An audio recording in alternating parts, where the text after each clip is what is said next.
Constructions is yet another that highlights the dangers of hitchhiking. Now, young people, especially young women, of course, know the risks of hitchhiking. But the truth is, if you don't have a bike or a car and there are no buses where you want to go when you want to go, the temptation to hitch is overwhelming. Rachael Partridge took that risk. She was 17 years old. Our reconstruction starts on Tuesday, the 25th of August, near her home in Oxfordshire. This is the village of Chinner, just off the M40 and some 10 miles from High Wycombe. Rachael had just started an apprenticeship there at Rowan's Dental Laboratory. She joined the firm straight from school, and they were very impressed with her ability and hard work. Rachael lived with her parents in the countryside at Chinner Hill, a mile from Chinner village. At 17, she was the youngest of the family. Her two elder sisters had left home.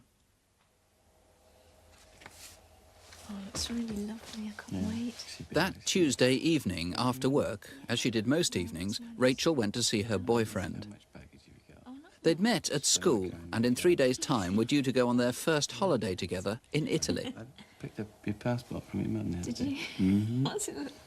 Well, Oh, yours is awful. Let me That's see. all Let me right. see. Oh, that'll be Mum. I better not keep her waiting. OK. I'll give you a ring later, okay? Bye. Bye-bye. Though Rachael's mother had specially driven down to the village to bring her home, Rachael announced that she had other plans that night.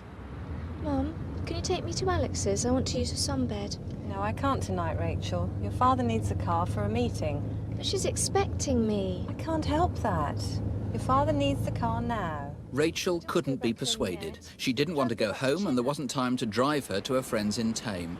So her mother turned around and, at Rachael's request, left her back in the village.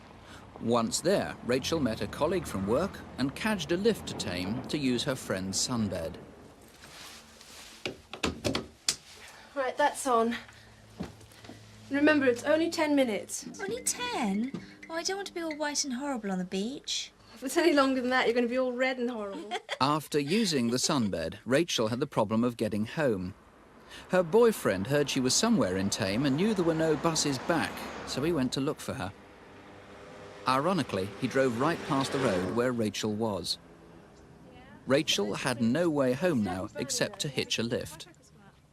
Slightly, yes. Oh, no. How near have I got? Well, you'll get them when you get tanned anyway. Oh, thanks for the sunbed. That's all right. Take care. I'll send you a postcard. Right. Have a good time. I will. Bye. 15 minutes later, at 5 to 9, Rachael was seen by a motorist thumbing a lift just past the railway bridge on the Chinner Road. She was walking in the direction of her home.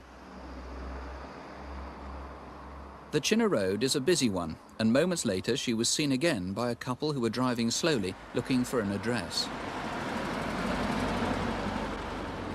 They turned round at the Garden City roundabout, and as they drove back up the road, they noticed a parked van. They think it was white, and only one headlamp seemed to be working properly. The hitchhiker was talking to the driver. Just after 9, another motorist saw Rachael standing on the grass verge of the Garden City roundabout. This is the outskirts of Thame. Beyond this point, there are no streetlights. Rachael was frightened of the dark, and there were 6 miles of black country lanes between Rachael and her home at Chinner Hill.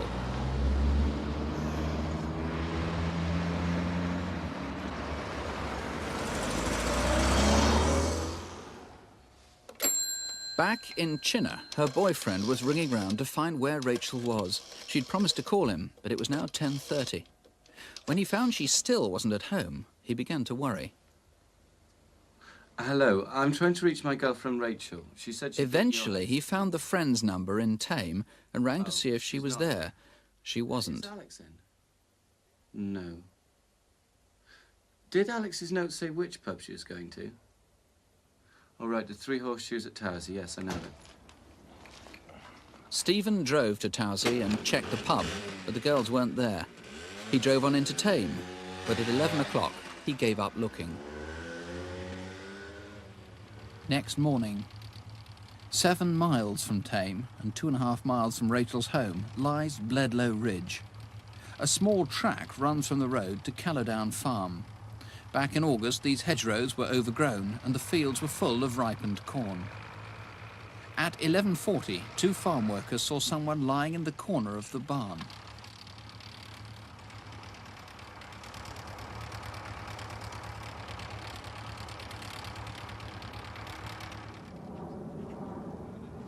They discovered the naked body of a young woman. There was blood around her head and neck. Rachael had been struck heavily on the face, sexually assaulted and asphyxiated. The man who's seeking Rachael's killer is Roy Payne. How can people help? We need anyone who travelled along the road from Tame in Oxfordshire to Bledlow Ridge, which is just over the border in Buckinghamshire, who may have given Rachael a lift that night or who saw her being given a lift by anybody else. We need them to contact us. It's difficult to think back to Tuesday the 25th of August. It was the last Tuesday before August Bank Holiday, wasn't it? Now, there was that white van that we saw at Garden City roundabout that had stopped there. Have you traced anybody to do with that yet? No, that is another vehicle which we are trying to trace. It will be seen it had a defective offside headlamp. The driver spoke to Rachael. We need to trace the driver and find out what the conversation was about. Right, and eliminate him, of course. And eliminate him from the now, inquiry. remind us where this is. For people who don't know the area very well, it's on the B4445 from Tame to Chinner, and her body, of course, was found in the barn. Now, tell us that's where she left from Tame, heading towards her home just outside Chinner. Now, that's where she was found. Was anyone seen around that barn? At the moment, we are trying to establish and trace anyone that has any connection with the barn or who may have visited the barn. And about 3 weeks prior to the murder, during the early hours of the morning, a small white Ford Fiesta was seen leaving that area, driven by a young man who's described as being about 20 years of age, 6 feet tall, athletic build, with long dark hair. That is an artist's impression of him. He has been seen previously in the Chinner area when he'd been dressed very dark clothing and a gold-coloured necklace with a very large gold-coloured cross upon it. Now, you brought the most extraordinary thing here. Sorry, may I reach across you? Certainly. This is a plaster cast that was found in the barn. It doesn't look terribly realistic as a foot, of course, because it is a cast of a moving foot. What do you know about the size? This is actually a reconstruction of what we believe the foot looked like that made the mark we found. It's a minimum size, 8 to 8.5 G fitting, very large, wide foot. The foot is believed to be made by a man, and if that's the case, because of the width, he may well have taken a size 10 upwards in shoes. You also found, just so people know, some tyre tracks of a particularly distinctive sort of tyre. What was the make of it? It's a Lee Conquest, which is an economy tyre. Some of the tracks outside were made by a tyre of this description, and we need to trace anyone that's visited the barn who has any of those tyres fitted to vehicles. There's an appeal fund being set up by the local community. It's already reached several £1,000s. Please do call us if you can help right now. Here's the number, 01811 8055, 01811 8055, or you can dial the incident room at Aylesbury. 0296 is the code for Aylesbury, 395010.